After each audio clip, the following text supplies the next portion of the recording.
Era c'è un quello poi mi detto mi nato un tono di oh tani mo bia corporation poi mi guarda per sa fia con sa quita na mo ko to fa solo te to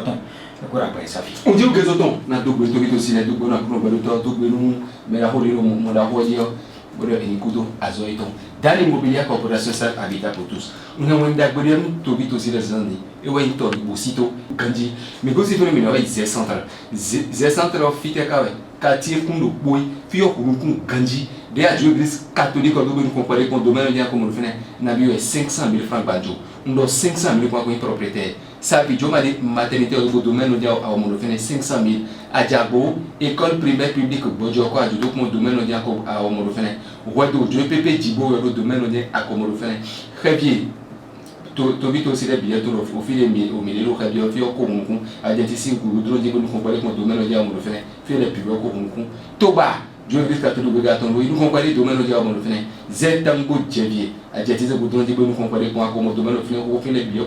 piloter les billets au zimbie et il y a deux groupes veto organisé 800 000 points pour propriétaire nous 800 000 points pour propriétaire aux zimbie wida séminaire singalo pour commencer à côté définir pas domaine ndi à local est 62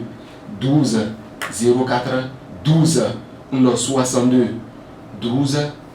04 12 WhatsApp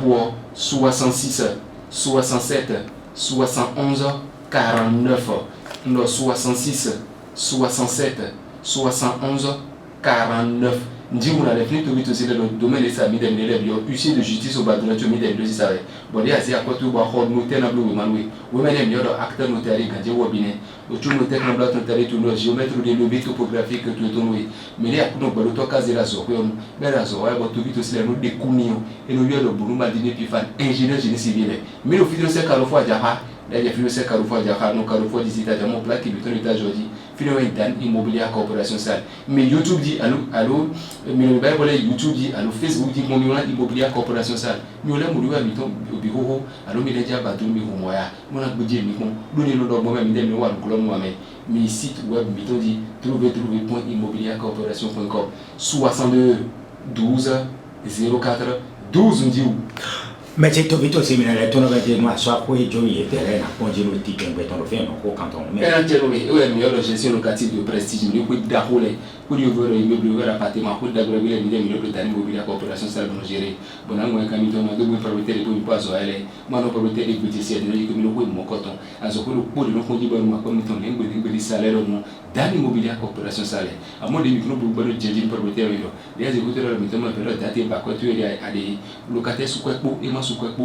midelo gampo midelo les akotu comme tu benwe de midelo blog mo benu jeji au propriétaire locataire de ka onan ko buru khobawe to na non propriétaire de petit c'est logique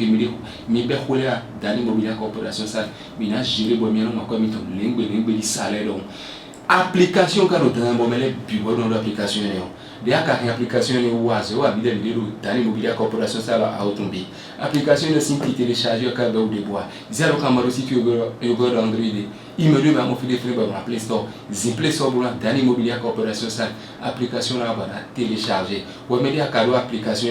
nous azoa bidé au quoi de milo bodo au gérer wele au fil de domaine miton les au témétémé azoa mino wa bi le dans l'immobilier corporation ça alors ko to buru khoto mais à autombi et tel solo do awazi kambi au miton di cho bona to fil de domaine au miton les ou bien ou mais à ho avec nous no bigo bo bana suka pare rien zibo application libo mi le dans l'immobilier corporation ça donc application nous dans bo mais puis on l'application à mon dit on pour le don to bito si mais do il faut ter l'application télécharger en lingwe bo kana tieni ndi u yo re wa di wa itori bo sito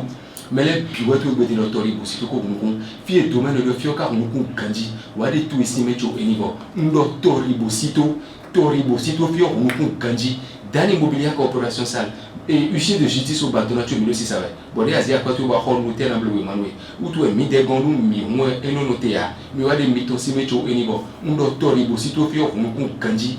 z centre quartier kundu boy na bio 500 000 pour un propriétaire veut église catholique nous combattre domaine bien comme le fait 500 000 sa vie jo maternité au donc à mon domaine na bio 500 000 pour un propriétaire à Diabo et école primaire publique Bojoko à Dojo mon domaine on dit à mon fait wado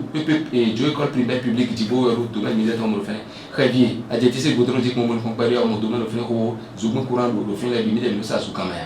Toba, Église catholique, vous regardez, tu dois nous comparer à mon domaine. Zétango Javier, a JTC Goudron dit qu'on nous comparer au domaine, il y a mon offre, puis les biens comme nous. Zimbi, il y a le groupe Veto organisé 800 000 francs. Beto Meweli, Ouida, séminaire 5 alors pour le commissaire à porter défini par le domaine, 62 12 04 12 62 12